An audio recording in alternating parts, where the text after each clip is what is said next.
Thank you so much for having me and for including me in your ongoing conversations about all manner of issues. As it happens, I come from Australia, but my for 27 years is from Texas, and it doesn't take much convincing to bring me back here. I'm happy to be here as well this week because our son, is a junior in high school, is considering colleges, and in his wisdom has decided he's going to include Texas as one of the options, at least on the map of possibilities for his future studies. So that's what enables me to be here, but it's great to be able to use this opportunity to be back here at A&M. I think I was here in fall of 2000. I'm going to use this occasion to talk about a book that I did a couple of years ago now, but we continue to build on it and try to practice what we preach in this particular book, which is to forge alternative pathways to enhancing the capabilities of governments around the world to do what governments are supposed to do. We come at this with a very pragmatic, better is better kind of approach. We don't have any a priori's regarding whether big or small governments are inherently better for what needs to be done in principle.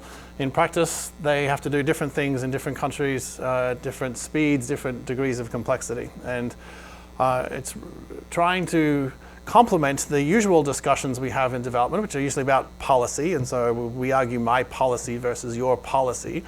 But at least as was indicated earlier, my work on justice reform, Matt Andrews' work on public sector reform, and Lance's work on health and education all led us to believe that the smart people of the world can figure out pretty quickly what the right policy should be in a technical sense. They'll get enough good people in a room and they'll figure it out, at least in principle, what should be done.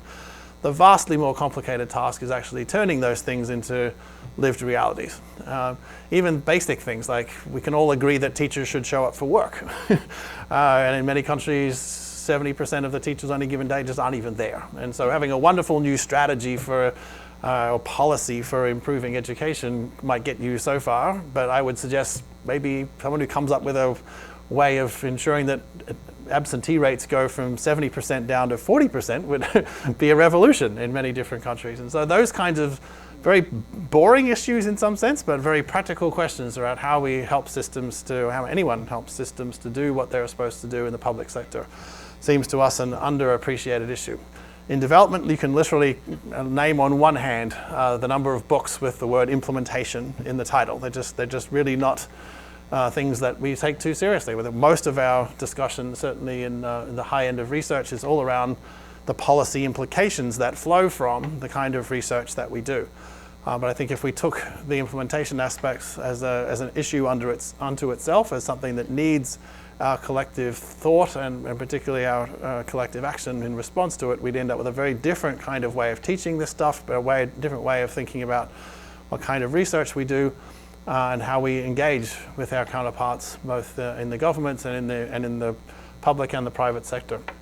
So that's where this particular book came from. It's a book that we're very proud of because it blends 3 different disciplines, 6 different sectoral areas in development, and we by now sort of estimate probably 80 years of experience of trying to wrestle with these questions. And so a free copy of it is downloadable from there, or the easier thing to do, just type Building State Capability Harvard into our friend Google and you will be taken straight to that. But even that, the whole effort of writing a book and then trying to give it away as much as we could seemed to us a part of this broader strategy of really trying to get these ideas into the public domain as quickly and as broadly as possible.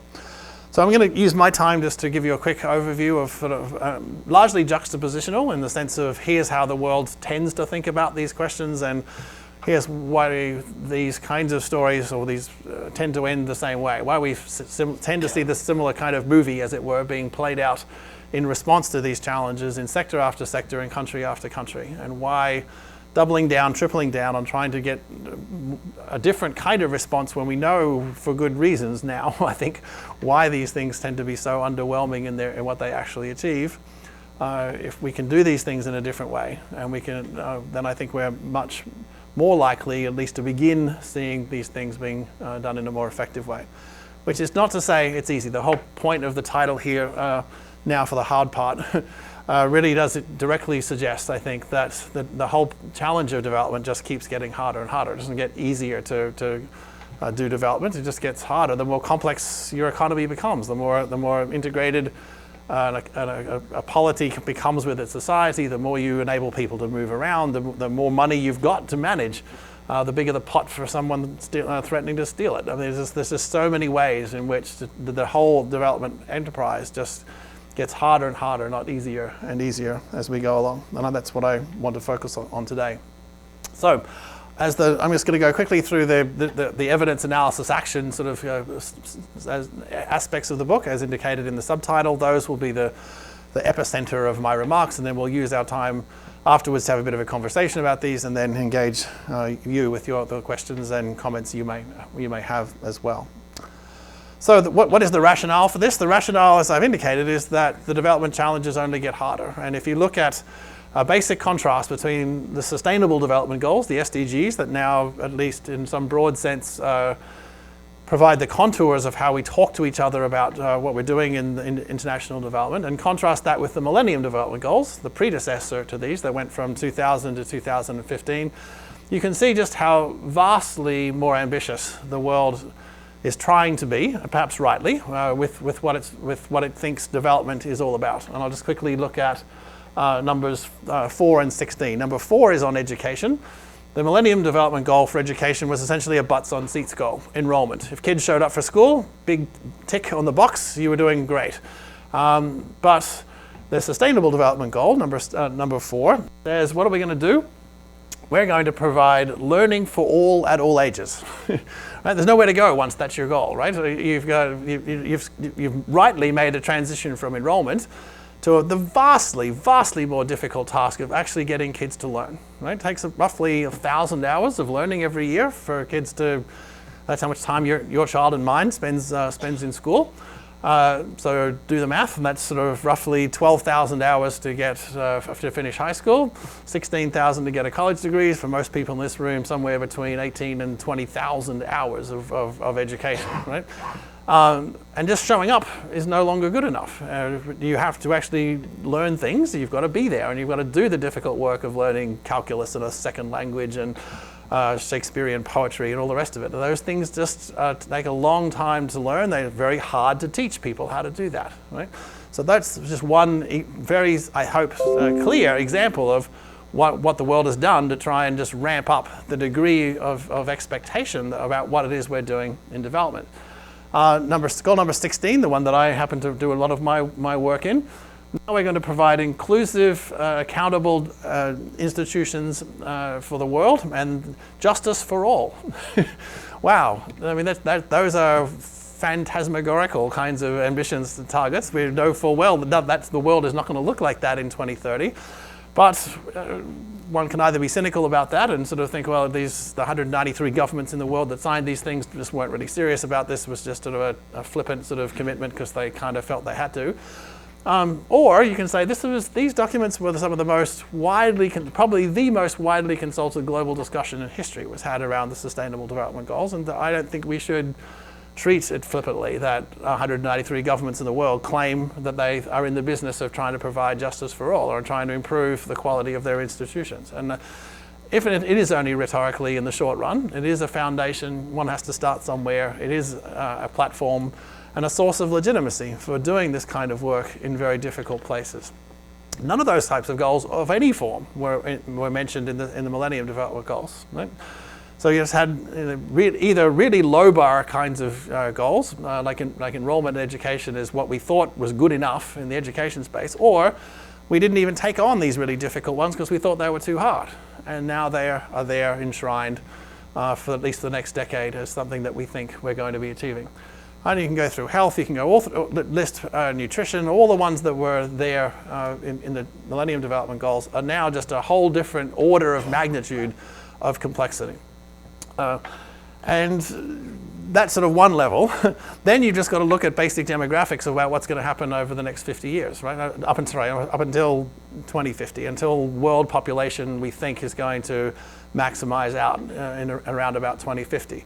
For many African countries, for many of the countries where their levels of state capability are amongst the lowest in the world, their populations, and especially their youth populations, are going to double over the course of the next 30 years. So if you're in graduate school right now, your professional life is going to be spent trying to figure out how to help governments around the world who are already, as we'll see shortly, deeply struggling to do even the most basic things that they're supposed to be doing. And now we're going to put twice as many people through their schools, through their hospitals, driving on their roads, and trying to collect their taxes. And we imagine that some of this better policy is going to fix all of that. I don't think so. These are massive, big problems to start with. We've made them even more complicated. Even if we succeed at the low bar ones, the challenge just keeps getting harder and harder as the further along, and then we just double the number of people we're going to put through these systems.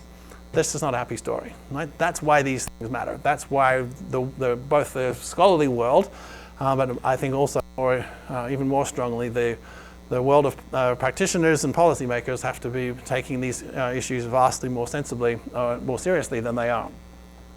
Another major reason is that, as I indicated, is that so much of our discussion just really is about policy, when I think we need to be asking a very crucial question about, well, how do we know whether the government entity charged with implementing this particular policy can actually do that work? With a different hat on, with my Kennedy School hat on, when we're asking our students to write their final papers for the semester, their master's thesis in particular, the three criteria that we ask of them, and we tell them very clearly, when we assess your work, we're going to be looking at whether it's technically sound, politically supportable, and administratively implementable. Right? Does it make sense in terms of the discipline-specific state of the art with regards to the knowledge frontier? Is it able to be supported politically and financially by a big enough coalition that can actually turn a nice idea on paper into something, a parliamentary group or another body that's charged with implementing this stuff would actually in principle support? But then, crucially, can the designated agency tasked with doing this actually do that? And more particularly then, if they can't, what would the response be? What the kind of advice or strategy would be invoked then as a way of responding to all those kinds of tasks? Now, I think some of that then draws some of its validation from SDG number 17, the final of the Sustainable Development Goals, which tries to give a nod in the direction of the importance of implementation and actually delivering on the other six, on the preceding 16. But nonetheless, it's just left really as a aspirational goal rather than something that maps more cleanly into a coherent body of knowledge and strategy and evidence for how one might actually do that. So those are the big picture issues, as it were. Evidence. Now the story gets even more depressing. And being good nerdy researcher types, what does one try to do when we try to come up with our own sort of measure of the extent to which governments around the world are actually doing what they are claiming they're in the business of doing? And as you would not be surprised to learn, if this is not already your own area, there are various different organizations over the last 25 years or so that have tried to come up with their own league tables of sorts, trying to rank the countries on different dimensions of their ability of their government to do things. My organization, the World Bank, has had worldwide governance indicators since the mid-1990s that it's tried every year to update and give people a sense of what's happening in all these countries across 6 different dimensions of governance, but groups elsewhere in the world, the Quality of Governance group in Sweden and a bunch of others have all been in on trying to do this. So we didn't, without claiming to do anything brand new, just tried to look at which of those different constituent indices were most salient or relevant to assessing the state of state capability around the world. And the simple version of this graph is just to look at the levels and the trends, to say where a country's at and how fast or slow and in what direction are they moving, as we can best discern on the basis of the evidence that we've had collected over the last 25 or 30 years now. And it's only that those countries in the green, the ones that are moving positively, that we think are going to be about at the level of Greece by the end of the 21st century. Right? Why Greece? Because we kind of say, well, development's kind of done when you're in the OECD, and rather than sort of aspire to be Denmark or Singapore, how bad can you be and still be in the OECD? Portugal and Greece, right? More or less. These are sort of factoid, back of the envelope extrapolations, but if at the current pace of change, how long will it take Kazakhstan to get to the level of Greece. That 5-digit number there next to it, 10,820, gives you a sense of just how glacial the pace of change is in this work. The first country to actually sign up to translate our book, to its great credit and to my great joy, really, was Ukraine. Ukraine invited me over there several times now to come and talk on this kind of work. It's tough standing in front of a group, the equivalent of the Kennedy School, the equivalent of the Bush School in Western Ukraine, and look over an audience of 200 people and know that number next to Ukraine, 1,216, is the number of years that it's going to take for you guys to get to Portugal, right? What does that mean? That means your great-great-great-great-great-great-grandchildren are going to be still working in futility to try and really do this stuff if nothing changes in your country, right?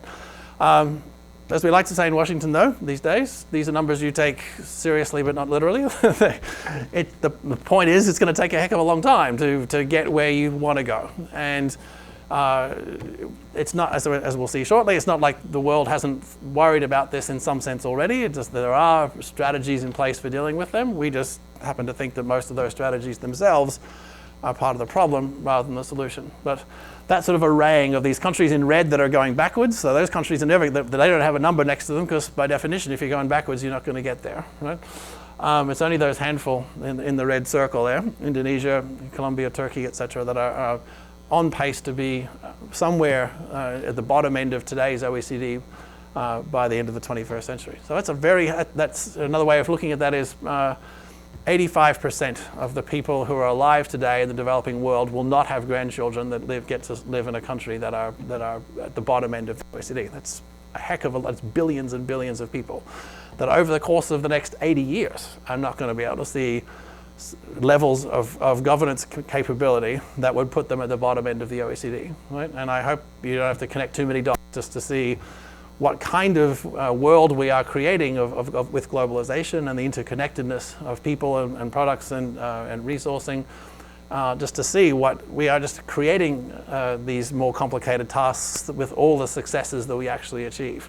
And put cell phones in people's hands at no cost and make them aware of these big gaps between what they experience and what they know their governments in principle should be doing. I think that's historically at least has been a recipe for deep unrest. You can do what I've just done sort of for the countries of the world. This is for Guatemala. You can just even in the most optimistic scenario up there on the upper right hand, sort of 2,000 years until even if you were just to look at the most recent periods of improvement, how long it's going to take. So the takeaway point in most places are just moving at a glacial pace with regards to at least 25 years worth of governance data, right? And maybe that's a career's worth there, right? And so it's just a very sobering initial message, I think, about what it's going to take to see progress in this.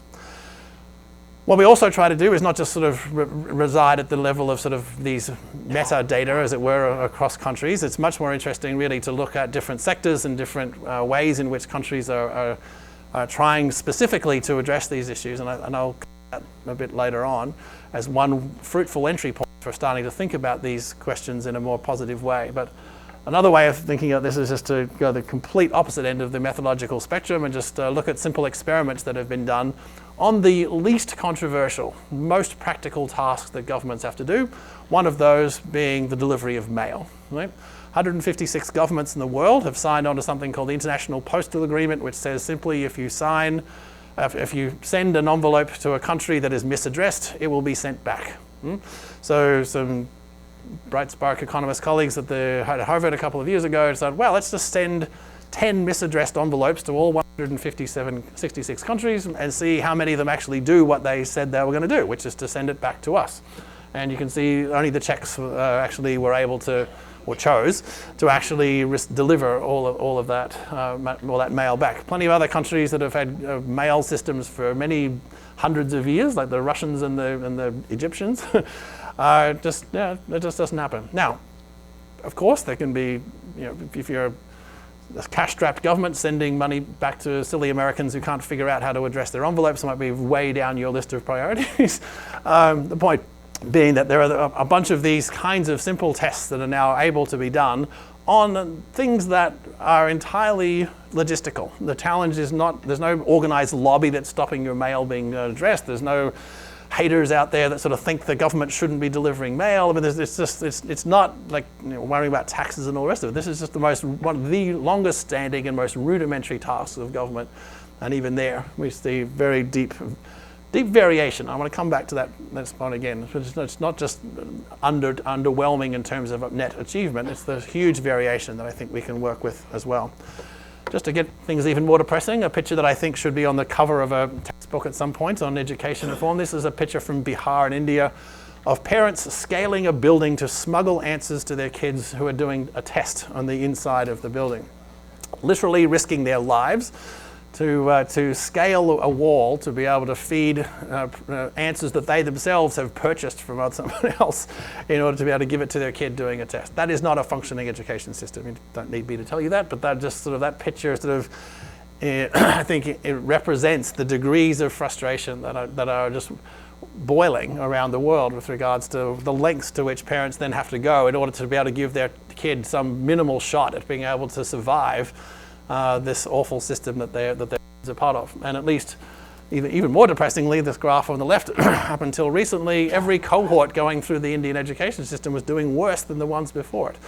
I believe that now has turned around, mercifully and thankfully and joyfully. But you don't need to be in too many countries where, as I said, you've got huge extra numbers of bodies going through the system every year, and in the outcome space where you're measuring not just enrollments, but what kids actually can learn.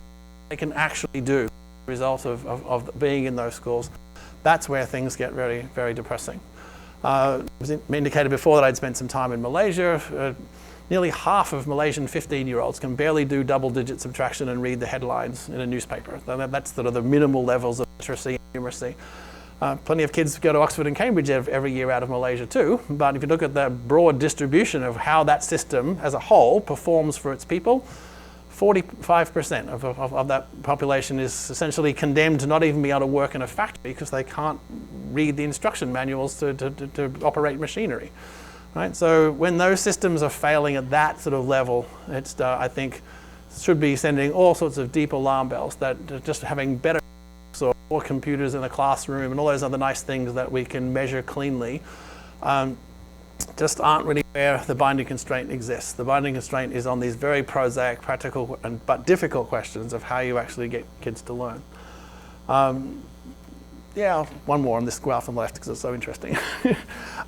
You might think this is just a problem for poor kids in poor countries. This graph where I've got the circle using OECD data shows that graduates from universities in Jakarta, which you can assume safely to be from the upper middle classes of Indonesian society, when they do these tests of basic literacy and numeracy, they score as well as kids that have dropped out from high school in Denmark, right? Who you can safely assume at the lower socioeconomic end of the spectrum in Denmark, right? So that's the gulf. What one country is able to do for its least privileged citizens is about as good as what another country can do for its most privileged citizens, right? That's the gap. That's the scale and the size of the gap that exists, and I suggest, unless we have a different way of thinking and responding to this, is only going to keep getting worse, and nothing good happens when those gaps between experience and expectation keep on going. It's not just even in the social sciences, a bunch of, at least the mainstream empirical social sciences, there's a whole bunch of other issues and renderings of these phenomena in different other forms of popular culture.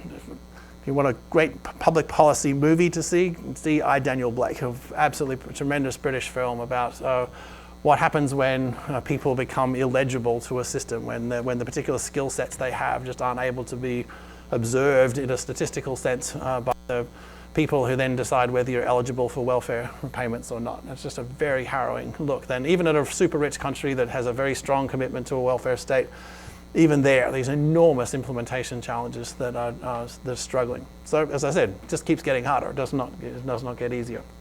Well, analysis. How and why do so many of these efforts keep on going and yet actually demonstrably, we suggest, fail?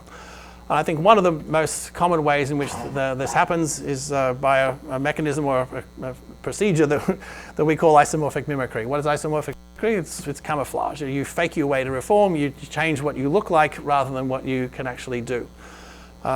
Uganda, for example, a few years ago, went through a major anti-corruption reform process and decided the big problem was the absence of a really effective anti-corruption law, so paid the best money that consulting money can buy to get themselves a fantastic anti-corruption law, which was scorecarded by Global Integrity, a group in Washington that does this scorecarding stuff that I mentioned earlier on.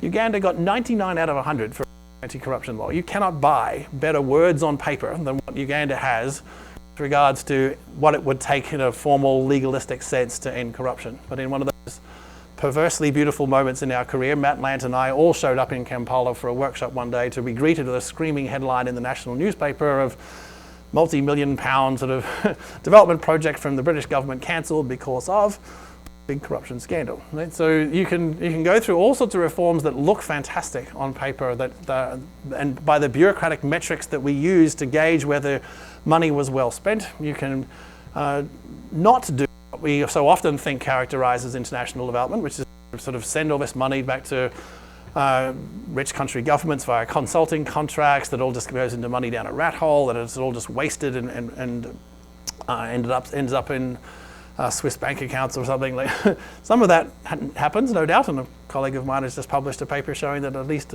quite a non-trivial amount of that happen. The broader point being, though, that this stuff can happen for decades and decades, as it has in Malawi, in a paper I did a year or so ago. This can go on for decades because it doesn't raise any hackle anywhere. It's bureaucratically exactly what the bureaucracy wants. So on the top right-hand side photograph there, that's a wonderful courthouse built in an island country in the Pacific that I won't mention. Went through a major period of civil unrest many years ago. And the big response there, led by my country's government in Australia, was to decide that the big problem was the absence of an effective judicial system. And what that meant in practical terms was we need to build a fancier courthouse and a better jail. So millions of dollars were spent building that building on the top right-hand side there, using locally sourced labour. Those fine chaps across the front all hired and got jobs as a result of this. That's great, we like that. All that stone and woodwork that you see that actually built the courthouse, all locally sourced, locally used material, not imported. This is all creating yet more rounds of jobs. The best part of this whole thing, built on time and on budget, but even better yet, no carbon footprint, because they built it so that it captured all the sea breezes coming in off the Pacific, so that it gets every box ticked for having zero carbon footprint. Right? You cannot buy better development money than that. There's no watchdog that's going to show up and tut you for building something like that. Every conceivable way in which we count success was achieved by that particular project, except that courthouse gets used maybe 4 or 6 times a year. And the jail that was built 2 blocks away from it, when we visited it, had maybe 5 prisoners in it after it had been built for several years. So you can build things that just look great, that do exactly what a bureaucratic system is supposed to do, and what it counts as success, which is the timely delivery of money spent and resources deployed. But when you actually assess the functionality of these systems, was there actual improvements in the effectiveness of these systems? It's extraordinary how little, how rarely we actually try to, or dare to explore and examine those particular kinds of issues. So we end up with this, this phenomenon of isomorphic mimicry. You build things that look great on paper, like paper bridges at the bottom picture. You build things that from a distance look like they're the real thing, except when you ask them to do real work, they can't or they won't. And you drive even a tricycle over a paper bridge, it'll just collapse because you can't do the work that it's supposed to do. Even from a distance, it might look like a effective reform. So in the justice space in particular, but you see all of this in big attempts to try and put laptops in every classroom, all these things that will make it look like a modern, functioning, high-tech classroom, but where the most elementary aspects of teaching and learning are just not actually happening, especially the learning. That's really where the big improvement has to come. Just indulge me for a few seconds on just sort of the particular kinds of challenges for which this matters. To be fair, most of our bureaucratic systems at the World Bank and USAID or anywhere else for that matter were designed to build roads and bridges and irrigation channels and all the rest of it. There are big infrastructure projects for which log frames and the like were exactly the right thing to do. They were genius inventions when they were first invented in the 1940s and 50s. They built the interstate highway systems. They were the big bureaucratic administrative innovation that enabled big project management to occur. And that was the same time that the World Bank was being formed, and our DNA, as it were, was laid down with that kind of administrative structuring. And as I said, it's exactly the right way to think about a whole bunch of relatively simple kinds of problems, these ones on the left-hand side here. But as you saw with harking back to the Sustainable Development Goals, when you look now at the fact that anything and everything is on the development agenda, where promoting peace and inclusive institutions and building justice for all becomes what we're in the business of doing, that is a qualitatively different kind of problem to the problem of how do we pave roads and pave paradise and put up parking lots. And there's just a very different kind of challenge, right? Parenting, I think, is the ultimate one. That since humans have been alive, or we've had roughly 108 billion experiments at how to become better at being good parents. You'd think, as a species, we kind of would have figured this out by now. We haven't, because it's not figure-outable. It's not a problem for which there lends itself to a guaranteed formula that if you do these things, your child will be a genius. It just doesn't, or a functioning, happy citizen. And we all know as parents that that's just kind of not how it works. And development projects that are about trying to change fundamentally how local justice is delivered, that are trying to include marginalized groups, that are trying to enhance participation, accountability, transparency, all these other nice words that we use. Trying to imagine that the same architecture that is needed for that work is just a tweak on what we use to build interstate highways or to be able to irrigate fields is just a complete mismatch between what the kind of problem is that we face and what we need to address all of that. And so the big challenge, generational challenge, I suggest for the 21st century, and as an appeal to students in this room, is to do the very important but unsexy work of trying to figure out how to design a very different bureaucratic administrative system for doing the kind of work that sits on the right-hand end of this table, where there are just such deep idiosyncrasies that even when you do have a success in one place, the likelihood that it can scale, the likelihood that it can replicate itself somewhere else is just really, really low. And once you're in a world like parenting where you have to reinvent the proverbial wheel each and every time it happens, our bureaucratic systems were just not designed to do that. But I like to think that this literally isn't rocket science. I think there is a way of being able to do some of this kind of work in a much more constructive kind of way. I'm running out of time, so I want to fast forward to what do we actually do about all this stuff. I hinted a few times already the importance of understanding variation, right? We're obsessed with means in most of our statistical type research, but I think there's enormous amounts to be gained by interrogating standard deviations, the variance that occurs around the mean, and which is very high. You can say with high degrees of confidence, almost by definition, that a complex intervention will not produce a singular response. It will produce a heterogeneity of responses, conditional on a whole bunch of other different factors, and trying to learn and identify what those particular constituent factors might be helps us to understand why we have such challenges in certain places doing exactly the same kind of work that other people elsewhere might be doing. So a large part of the initial response to this kind of work is an emphasis on helping people to understand the forms and source of variation in their own world. Why is it that some groups are able to do so much better than other people with exactly the same training, exactly the same kind of salary structures, exactly the same kinds of material incentives, and yet can bake a really different cake when they're given the same ingredients. They can follow the same recipe, the same thing we can give them, tell them what to do. But why is it that certain teams are able to put all those things together so much more effectively? And that type of work began in public health, but it's now extending very rapidly, I think, into the field of public administration. I think that's a really important and very practical first step. Rather than imagining that there is a solution that a technical expert can provide, rather sort of say, well, the most credible responses to any particular situation are probably going to come from people themselves who've already figured out how to do something a little bit better than other people. Let's make a much bigger deal about recognizing and rewarding that kind of work rather than just saying, was it in compliance with someone else's understanding of what a best practice might look like. So that really intentional effort to document, explore, and explain where so much of this variation might be, what it might look like, I think can be one very practical way in which we can do this. I happen to contribute to or helped lead a big study on this on public service delivery in the Middle East a couple of years ago. One of my, I think, the highlights of my World Bank career, really, in terms of something we did that was both super challenging. Working in the Middle East is, of course, very challenging, but actually doing something that Middle Eastern policymakers themselves went out of their way to say, wow, this is actually kind of useful. That's pretty rare for you guys at the World Bank. Why was that? Because we're actually able to document stuff in their world that no one had actually documented before, which is, as I'll show shortly, just very basic forms and sources of variation on very elementary things, like who shows up for work and who doesn't.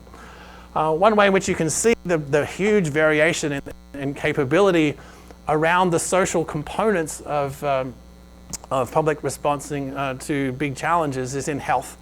Health, because everyone's sick, or at least potentially sick. The health is a universal concern everywhere. But this is a really nice graph that just shows you the difference between how different countries around the world deal with their communicable and non-communicable diseases. What does that mean? The communicable diseases are diseases like the coronavirus are spread through human contact, through various different forms of human interaction. Why they freak out the world like we are right now is because there isn't just a singular response to it. You have to change human behavior, and changing human behavior is super hard. And you have to quarantine people on ships for weeks. All those kind of draconian steps then sort of have to be the way in which you think about these kind of things. But on these two particular graphs here, this red graph is the one that looks at the communicable diseases, the ones that, like the coronavirus, are spread through people. And if you look at the poorest countries, from $10,000 down, this enormous, all the way up from Central African Republic at Lesotho, who are just really, really unable to be able to respond to those kinds of challenges, through to countries that are equally poor but just do a so much better job at being able to do that. There is a whole research agenda right there, and saying, why is it that when it comes to dealing with these human-centered disease vectors, some poor countries are just so much better than others at being able to do that. But there isn't all those countries, I would wager, are all under World Health Organization mandates of one kind or another to adopt a very particular kind of policy response to other well-known communicable diseases, challenges that they face, and yet this wide, spectacularly wide variation in terms of how well they are actually able to do that kind of work. These are the kind of data we were able to present to our friends in the Middle East, and just saying, look at these places, these tiny little sub-districts within Morocco on the left and Yemen on the right. Basically, some places nobody is showing up for work. These ones down the bottom, 83% absenteeism in some places, and yet the virtue from a methodological point of view of studying places in the Middle East is that everybody went to the same school, everybody's on the same salary, everybody's national policy governs everything, so there's no subnational, state level, municipal level tweaks on how things happen. Everything happens from what the center determines. All right? So of course, it's a policy that everybody should show work. But geez, 8 to 83% is the variation with regards to whether that actually happens. And the 80-20 rule more broadly, I think, holds up when we went to country by country by country on these things. So there's a big, very unglamorous, but I think really important research in there. Just why is it that some people have social norms in their workplace that mean they're coming to work is kind of what you do around here, as opposed to goofing off and doing whatever the heck you want is what we can do around here. Like how do those different mechanisms get locked in and become equilibria that become so hard to change?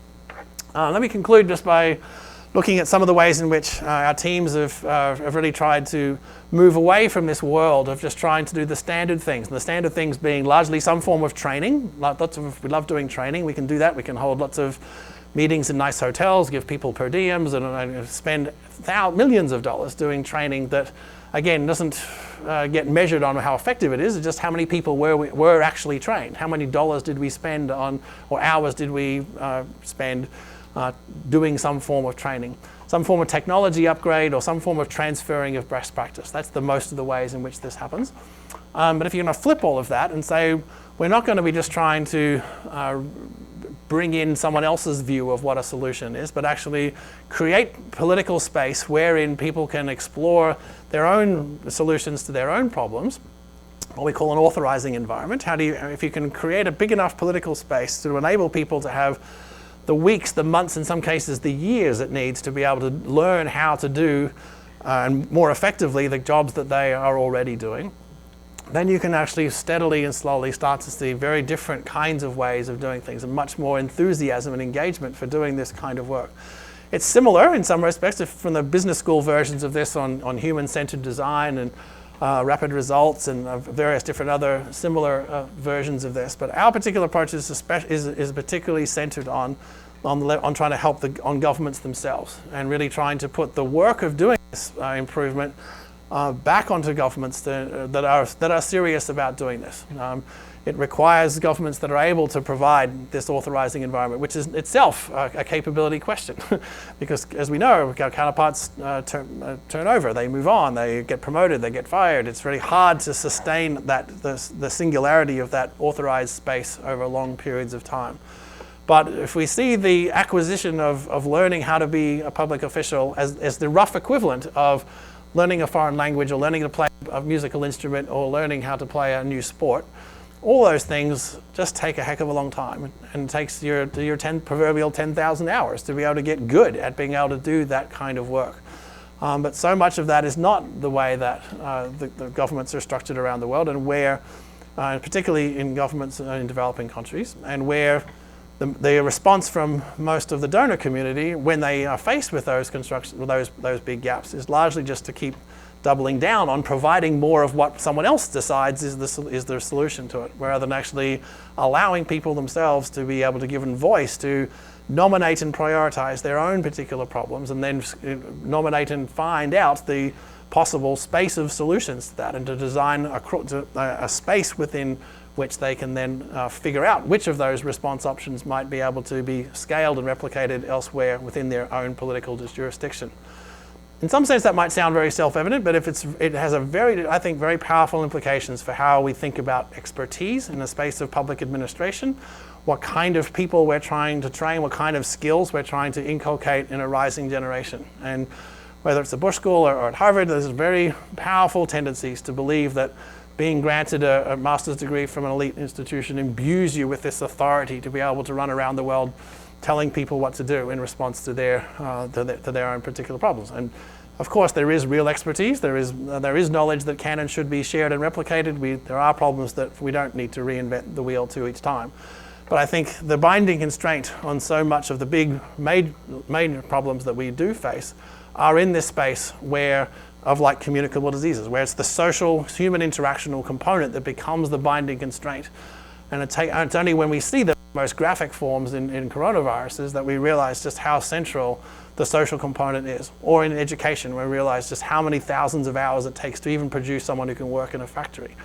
All of that kind of work is just the essence of what a serious state capability strategy must do. And I think we hope, that the kind of messaging and the kind of programming and the kind of action that we are promoting on the basis of the evidence that we've laid out itself becomes part of a broader social movement for thinking about how we're going to embrace these kinds of challenges in the future. Doing nothing isn't an option, as I've indicated right from the beginning. There's the scale of this problem, the numbers of bodies going to be appearing on the planet in the next 30 years means that somehow, somewhere, we have to come up with the world has to come up with a better strategy for dealing with these kind of challenges.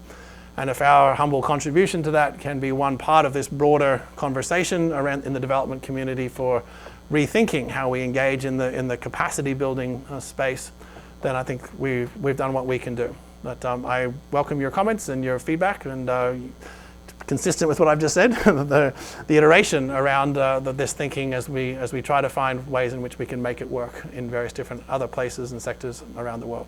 Thanks very much. Thank you,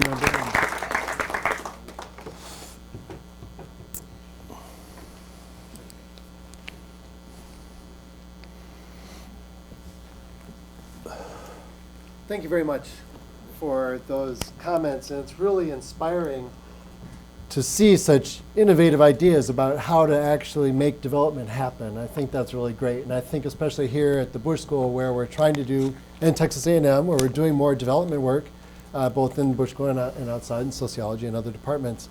These types of ideas are really fantastic. So thank you very much for those comments. Do you mind if we push you a little bit? You had a couple of phrases there that I thought were really intriguing, and I think might get right to the kind of the heart of this.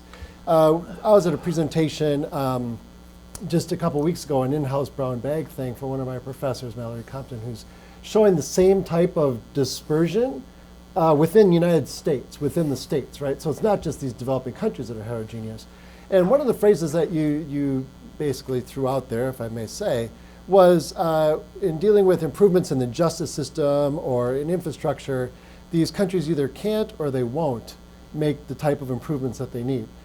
Can you elaborate on that? So do you think it is that they can't, or do you think that it is that they won't? Do you see the distinction I'm making, right? Yeah, absolutely. No, and I've made a very similar distinction for the work I'm currently doing right now. I think there is clearly a big capital P sort of politics component to all of this, in the sense that an observed equilibrium can be there because very powerful people want it to be there. They don't actually want these systems to work. They don't want people to be teachers' unions to be can exert various different forms of power. Powerful people can obviously engage in corrupt practices and don't want these nice sentimental ideas about transparency and accountability to be part of the way in which their world happens. So I think that we have to acknowledge the very real politics and political economy sort of questions that are around all of that. Yes, but even if one, I think, is faced with that, even if one does a deep, thorough, sophisticated political analysis of a given situation, then the question is, okay, so what are you going to do in response to all of that?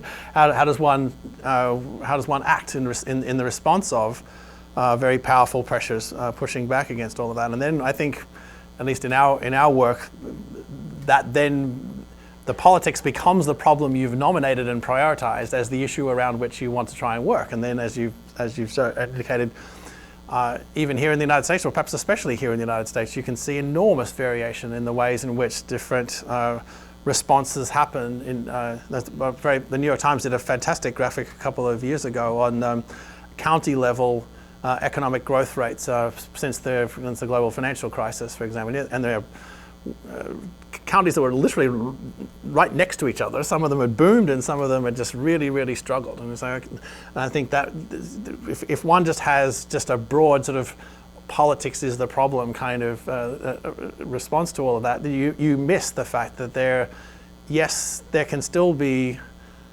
politics can be real and nasty and deeply consequential in terms of how it shapes how the space for people responding. ... And yet nonetheless, underneath all of that, there can still be enormous variation in terms of how citizens are able to mobilize in response to all of that to try and do something more positive. And I think that's the tension and the challenge to be managed in this space, is sort of how one is non-naive with regards to the powerful effects that politics can have in preventing things from happening. In the concluding slide that I had up there, is perhaps what the big self-critique that we often level against our own work is maybe it's just a water pistol and a gunfight. It's so cute and small in the face of this avalanche that it has to sometimes confront. I don't know, I concede that point, I guess, but I think also that in any given challenge, one has to start somewhere. All the things that humans are most proud of in terms of ending slavery and promoting equality of men and women and voting, all the rest of it, all those things seemed and were deeply baked in politically until powerful groups of people, or ordinary groups of people, organized at scale and figured out how to push back and change a lot of that. And I think that the kind of work that that our teams are involved in around the world, doing this sort of stuff, from Mozambique to Albania to Sri Lanka, and Equatorial Guinea, Tajikistan, there's all these different countries. The constant is the powerful politics. The variable is the extraordinary ways in which, despite all of that nastiness, and why I keep going back to Ukraine, why I get very moved speaking to people there is, yeah, geez, your politics is really nasty, but you guys have made a rational choice to choose a career in that space nonetheless. And how can we not just sort of send you into futility, but how can we sort of give you a sense that that kind of work is super necessary and super important, and you're not impotent in the face of that challenge. There are other teams of people that can inspire you. There are other ways of thinking and acting in that space that can hopefully generate a more positive response. And so that's sort of the way in which we try to manage this sort of the willingness and ability to do things. And to the extent there is a legitimate space where innovation can happen and where leadership within a government ministry can actually be robust enough to be able to allow people to have the space to explore different ways of doing things. When that happens, it's magic. Our bureaucratic systems mostly just aren't set up to do that. Mm-hmm. Yeah, one of the things I really liked about your talk was you pointed out lots of avenues for future research. And I just was wondering if we could explore one of those that you had pointed out, which was trying to explain that variation. If you can give us kind of a head start. So you pointed out as Denmark as a particularly efficient place, if I may use that term. I mean, Denmark and a couple others. If you looked at sort of what are the characteristics that are within Denmark that make it so successful, like is it sort of a belief that there's the bureaucracy can be efficient, or is it a focus on efficiency as a culture, or is it something else, or have you thought about that at all? Yeah. What we try to not do, I think, is to keep I use the country unit of analysis for those earlier empirical graphs just because that's the data that's available and we're all suckers in research, so we use what we've got. But I don't really if you look at the Nordic countries more generally, sure, Finland, how spectacular it is on its education results, for example. But I was having discussions with Finns once about. They said we wish we would finish second every year on those league tables. Like finishing first is the worst thing that can happen because everybody then floods your country and thinks there's some secret sauce that they want to get hold of. Finishing second, everyone thinks you don't care. But like the point is, I think that there's rather than sort of thinking, well, there's some magic in any other country that can be somehow extracted out. It's important to understand these things historically. Like the late 19th century, the Nordic countries were at war with each other. They hated each other. There hasn't been this sort of bastion of social democracy and all the rest of it. There were Vikings, for God's sake. They were one of the most marauding, raping, pillaging people on the planet. If it was culture that was sort of the issue, then you would never have wagered in the year 1400 that the most progressive, enlightened, sort of capable governments of the world were going to come out of those guys with horns on their helmets. Right, so that's a semi-flippant, but I hope serious point at the same time, is that same with looking at all the wars between England, Spain and France. I mean, just look at that all of those countries were seriously at war with each other until they weren't, and it's inconceivable now that would happen. So I think taking the longer view is one answer, but I think the other is to be not be in the business of trying to due diligence and professional knowledge should say, yes, I'm aware of what's going on in these different countries and all the rest of it. But I think for the kind of challenge that are the most vexing and the most challenging, learning from yourselves is the best way. You can imagine if someone from Mars came in here and looked around and spent 3 weeks at the Bush School and sort of said, nice school you've got here. Here's my 10-point plan for how you could be even better. Like you just think, cute, but we just paid you a lot of money and we kind of don't really take you seriously. I think that's how most people in developing countries regard me. And they should. But there's wonderful work in sociology, as it happens, that being done that Sam knows about. But looking at Ghana, for example, and there's won a big prize there recently from the American Sociological Association. And the point of those papers weren't, they're doing it like the Danes are doing it. The point is, wow, isn't it interesting when you walk past that building at night at 10 o'clock on the third floor of the Ministry of Finance, that group has still got lights on. There are still people showing up at work in that particular group. What is it about those guys that means they really love their job or are just really good at what they do, and all the people that are now being promoted into senior posts once went through that same office. Right? There's something going on there. And it has nothing to do with what's going on in Denmark. It has everything to do with what some pretty amazing people in Ghana in the Ministry of Finance in the mid 2000s have figured out how to do so much better than everybody else. And I want the focus of our research, the focus of our applause, the focus of our celebration to be not that they're in compliance with someone else's view of what a 10-point best practice list should look like for being a good public reformer. Just celebrate and share the kind of lessons that they themselves have figured out. And I think that kind of work is really where the most fruitful future lies for thinking and responding to this stuff. Well, I realize I might be really a minority in this room in this particular regard, but I can't fight my nature sufficiently as an economist to withhold asking you this question. So in economics, we always think about incentives, right? So it's getting the incentives right for these bureaucracies. Has that come up a lot in your research? Like, is it just a matter of people who don't have an incentive to get the mail out on time because maybe the governments are really just trying to maximize employment and they don't provide incentives? Or have you encountered like what the role of incentives might be? Yes. Yeah, there are incentives and there are incentives, right? So there are incentives in the broad bureaucratic sense of pay scales and promotion points and hiring and firing rules and all of the rules of the game in the Douglas North kind of sense of things that are really crucial. The reason for using those examples from the Middle East was, if you understood incentives just in that broad, material, visible, legible kind of sense, then all those people that are working in places that have 83% absenteeism and replaced with 8% face identical forms of incentives in the narrow sense. But since I'll push back with another classic paper from sociology, great paper of the 1960s called The Non-Contractual Elements of Contract. Just a fabulous title, right? It's a brilliant title, The Non-Contractual Elements of Contract. Contracts aren't just the words on the paper. There's a whole bunch of sociology that goes into giving those words resonance and that shape the structure and content of what that contract actually says and the work it is able to do. And so the nature of the social contract, in a non-Rousseauian sort of sense, but the nature of the work environment that people face in these ministries, in the Ministry of Finance in Ghana and in the Ministry of also in the Ministry of Finance in Sri Lanka and other places where we've worked.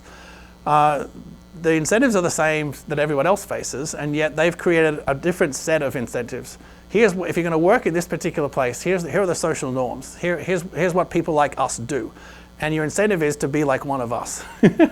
Right? And I think that's true of your kid in kindergarten. It's true of your wayward teenager. It's true of everyone who works at Texas A&M University. So that you want to be like people who do what you do, and that's a very super powerful form of incentive.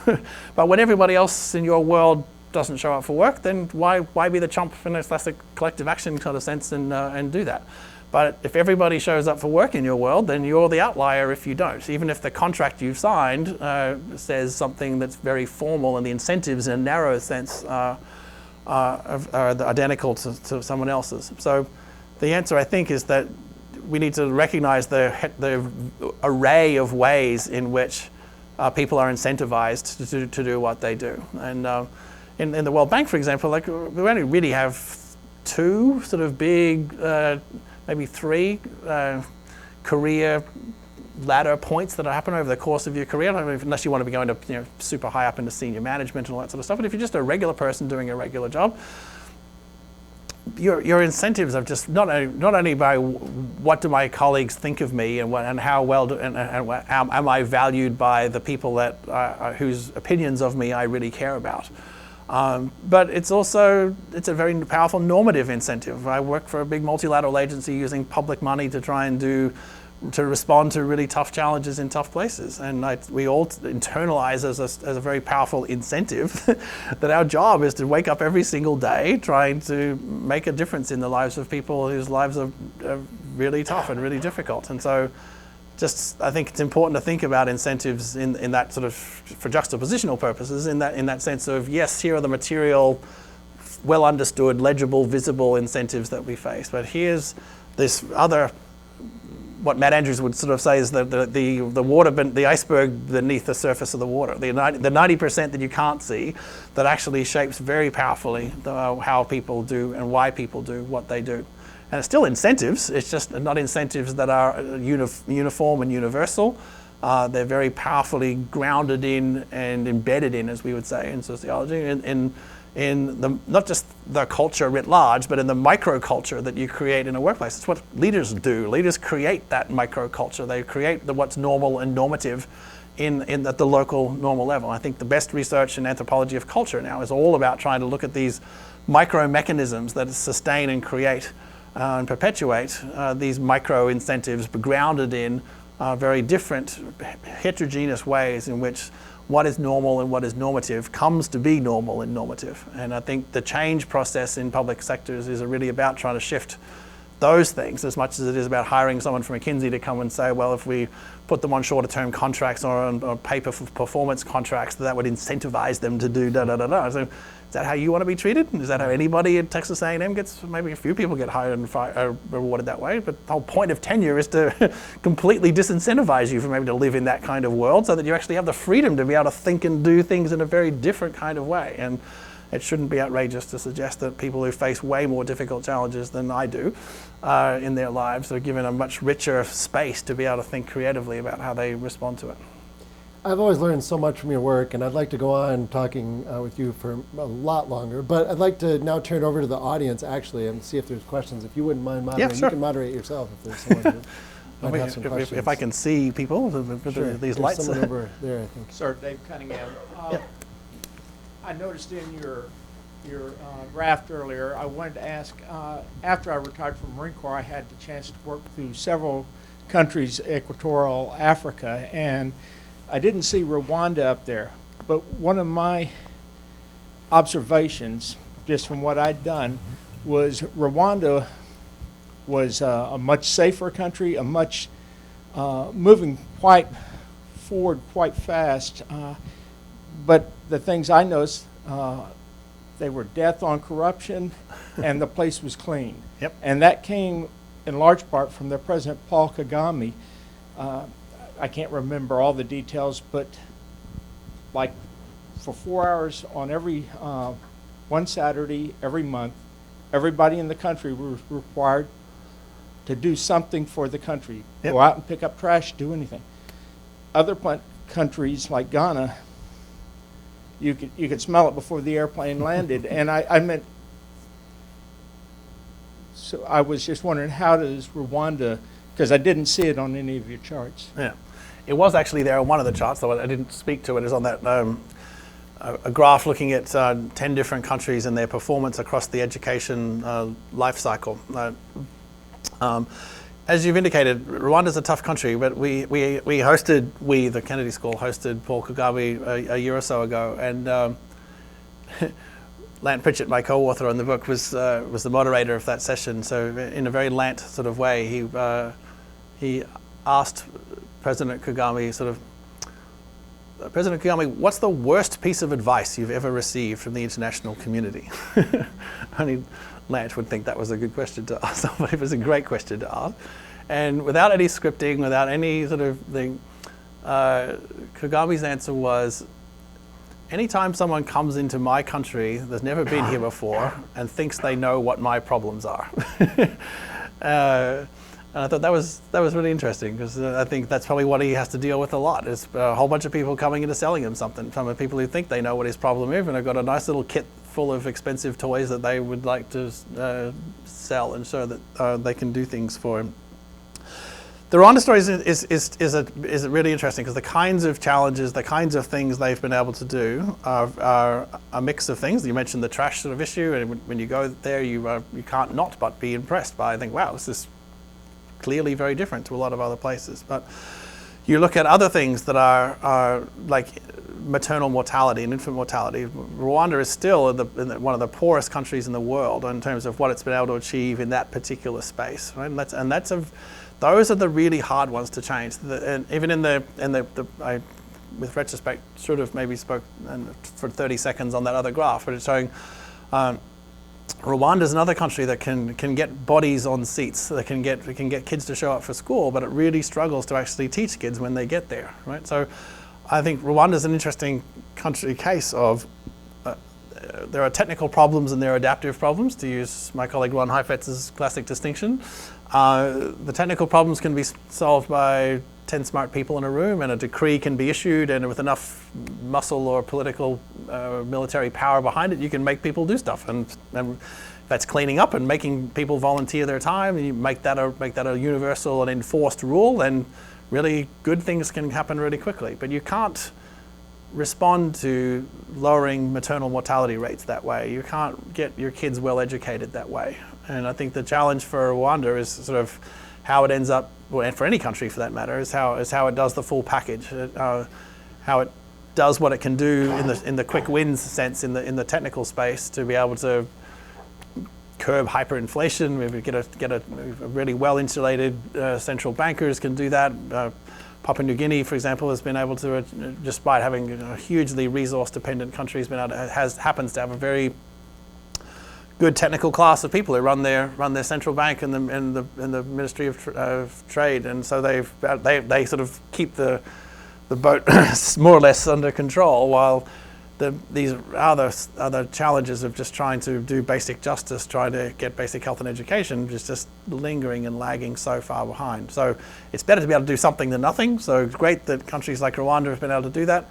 I think, though, one also has to recognize that a lot of those, in the Rwanda case and elsewhere, those achievements have happened, one might suggest, at the expense of a lot of other democratic norms that we might think are equally important. And but that's countries have to make those decisions, and they choose their polities, they choose the systems under which they live, and one might like those situations to be more accommodating and more democratic, and I certainly would be one of those people. But from an strict implementation point of view, the thing that we're trying to focus on here is how we help people to not just to do the things that a cadre of elite technocrats can do, and that curbing hyperinflation is super important, and countries that are able to do that are way better off than those countries that can't. But the long-run development problems, these questions about building out effective public sectors, about doing health, doing justice, doing education, all of that's just a long, slow marathon march that isn't just technical. It's these non-contractual elements of contract. It's this social, relational, discretionary space where lots of decisions have to be made by lots of people all the time. And whether it's Rwanda or Ghana or anywhere else, everyone's on all those countries that I showed you up on the graph before. They're just a long journey to getting there. And we shouldn't have to take that long, but we, the international development community, shouldn't be part of the problem, which I think we often are where we insist that we know the right answers to all those things. I wish we could go on much longer, but unfortunately we are out of time. I would like to please join me in thanking Michael Woolcock.